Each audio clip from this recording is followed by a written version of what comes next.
है अनुभवचक जी, आपका विश्लेषण क्या कहता है? पीडीए, एनडीए, संघ, जो पिछड़ा और दलित वोट बैंक की अब लड़ाई, क्योंकि उपचुनाव फिर इसके बाद 27 का भी माहौल बनाया जाएगा। देखिए, जहां तक अभी आप बात पीडीए की कर रहे थे, जो पार्टी पीडीए का नाम लेकर उत्तर प्रदेश के अंदर चुनावी मैदान पे उतरी थी, उस पार्टी को ये बताना पड़ेगा कि जिस समय प्रमोशन में आरक्षण का बिल संसद भवन के अंदर फाड़ा जा रहा था, लोकसभा के अंदर फाड़ा जा रहा था, तो उसको फड़वाने का काम उन्होंने क्यों करा था? क्या उस पे उन्होंने माफी मांगी? क्या उसकी नजर में आज भी वो घटना जो लोकसभा के अंदर हुई थी वो सही है? जो उस घटना के ऊपर माफी मांगने की जरूरत अखिलेश यादव, जो कि पीडीए का नारा देकर उस वोट बैंक को हासिल करके आज इतराते घूम रहे हैं कि हमने उत्तर प्रदेश के अंदर इतनी सीटें पाई, क्या उसकी जरूरत नहीं समझते हैं? क्या उस समाज को आज भी वो बेवकूफ बनाने का प्रयास कर रहे हैं? जिस समाज के वोट बैंक पे आज वो इतरा रहे हैं, उसको माफी नहीं मांगनी चाहिए? दूसरी बात, जिस बाबा साहब और जिस संविधान की बात करते अखिलेश यादव आज नहीं थक रहे हैं, बाबा साहब और बहुजन समाज में जन्मे तमाम महापुरुषों के नाम से आखिर उनको इतनी नफरत क्यों थी कि जब उनके नाम पर किसी जिले का नामकरण हुआ हो, कहीं मूर्ति लगाई गई हो, तो उसका उन्होंने विरोध करना और जैसे सत्ता आती थी उन जिलों का नाम बदलना। ठीक है, ये तो एक पार्ट रहा, ये तो ठीक है, एक पार्ट रहा, लेकिन दूसरा पार्ट हम संघ को भी समझते हैं। उत्तर प्रदेश में जो कहे डेंट लगा है या भारी भरकम डेंट लगा है, उसको कैसे सही संघ कर पाएगा? सही करने का सिर्फ एकमात्र तरीका है, जो बात अखिलेश यादव पर लागू होती है वही इधर भी लागू होती है। जो आज वोटर है, जिसको आप पिछड़ा और दलित के नाम पर अखिलेश यादव उस वोट को हासिल करने में सफल है, वो ये देखता है कि जब आपकी सरकार है तो आपने हमारे लोगों को। देखिए अनुभव जी, जो मेरा अनुभव रहा है इस चुनाव में, वो भी आपको क्लियर करता चलूं, हो सकता है कि आप सहमत भी हो, असहमत भी हो।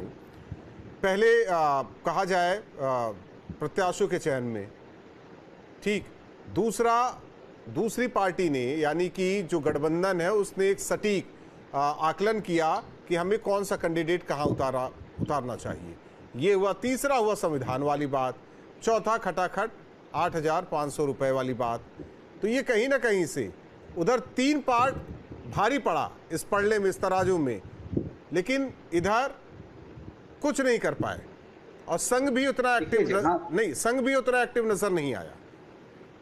जहां तक आपने 3 प्रमुख बिंदु बताए, एक तो प्रत्याशियों का चयन आपने बताया, दूसरा जो उनका चयन था वो ज्यादा बेहतर रहा, और तीसरा आपने संविधान की बात की। जहां तक प्रत्याशियों में ये बात कही जा रही है कि उत्तर प्रदेश के अंदर प्रत्याशियों को जो चयन हुआ उसमें जिला, क्षेत्र और प्रदेश की नहीं चली, तो ये ना तो 2019 में चली थी, ना 2022 में चली थी, ना 2022 में जब मेयर का, नगर निगम का चुनाव हुआ तो तब चली थी। मेयर के टिकट हुए थे, कहाँ से हुए थे सबको पता है, केंद्र से तय हुए थे। लेकिन तब ये मुद्दा इसलिए हावी नहीं हो पाया कि जिस वोट बैंक ने भारतीय जनता पार्टी के प्रत्याशियों को जिताने का काम करा था, वही वोट बैंक ये देखता था कि नीट निर्धारण जो करने वाले लोग हैं, इसमें हमारे चेहरे कहाँ हैं। शेड्यूल कास्ट का व्यक्ति पूछता था आखिर क्या वजह है जो आज भी उत्तर प्रदेश के अंदर SC/ST आयोग 2 साल से खाली पड़ा हुआ है।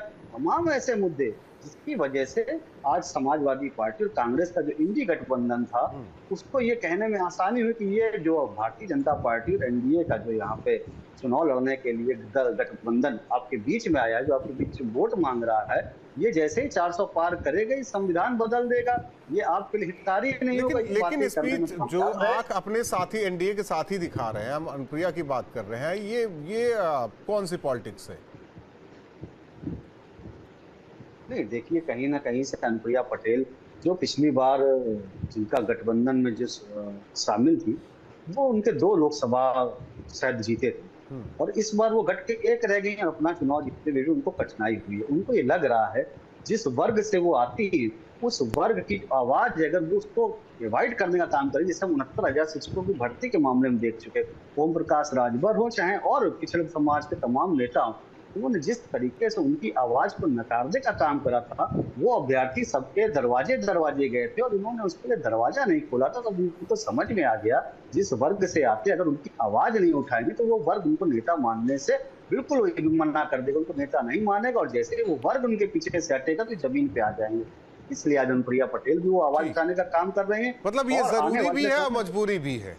आजम साहब, आने वाले ठीक आने है। वाले समय में जो तमाम अनुभव चक जी की एक बात जो उनका कहना है कि आपने तो जो पीडीए की बात कर रहे हैं, ए को ही संभाला, पी और डी को छोड़ दिया था, लेकिन पीडीए का सपना दिखाकर पी और डी का भी वोट लिया, ए का तो मिलता ही रहता है।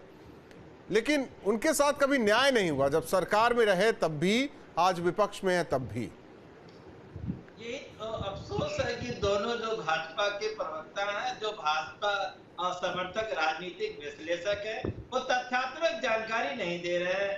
एक बहुत बड़े अच्छे सम्मानित चैनल पे बैठे हैं और आज ये बताएं कि उत्तर प्रदेश में 80 डीएम हैं, 75 डीएम हैं, कितने डीएम दलित क्लास के हैं, कितने ओबीसी हैं। अगर बहुत बड़े आप वो हैं, बहुत बड़ी जानकारी रखते हैं, तो ये बता दीजिए हमें कि 75 डीएम है, 75 डीएम में कितने दलित और कितने ओबीसी हैं, और 75 एसपी में कितने दलित और कितने ओबीसी हैं। दूसरी बात, आपने पिछड़ा वर्ग आयोग का गठन नहीं किया, एसटी आयोग का गठन नहीं किया, और आप बात करते हो कि हम दलित और ओबीसी हितैषी हैं, तो गलत बात कर रहे हैं बैठ के। ये अगर दोनों लोगों को जानकारी हो, दोनों लोग हमें बता दें कि जो डीएम है, जिलाधिकारी 75 जवाब देना चाहूंगा। हाँ, बता दीजिएगा। ठीक है अनुभव जी, आप जवाब दे दीजिए, क्योंकि ये जवाब तो मैथिल साहब से लेना चाहिए, लेकिन आप ही दे दीजिए जवाब।